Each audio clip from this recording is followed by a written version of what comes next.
Never ever come to relationship in your teenage, because এটা তোমার future destroy করে দিতে পারে। আমি জানি এটা শুনতে আইরনিক লাগতে পারে, কারণ অনেকে বলে যে টিনেজের সোশ্যাল স্কিল ডেভেলপ করার জন্য অন্তত মেয়েদের সাথে কথা বলা উচিত, মেয়েদের সাথে বন্ধুত্ব করা উচিত।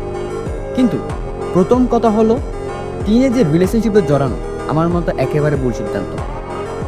কারণ তখন তুমি আর তোমার ব্রেন এতটাও ম্যাচিওর না যে তুমি একটা হেলথি সাস্টেনেবল রিলেশনশিপ ধরে রাখতে পারবে, আর এটা প্র্যাকটিক্যালি পসিবলও না।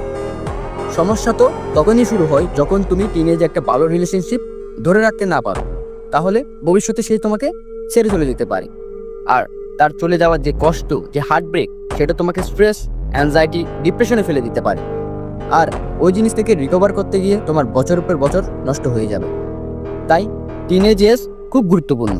লাভ সাবে সময় নষ্ট করো না, এর বদলে এমন কিছু তৈরি করো যেটা তোমাকে ভবিষ্যতে রিয়েল রিটার্ন দিতে পারে। বডি বিল্ড করো, সোশ্যাল স্কিলস ইমপ্রুভ করো, কমিউনিকেশন স্কিলস ইমপ্রুভ করো, নিজের লুকস ঠিক করো, কোনো একটা স্কিল শিখো।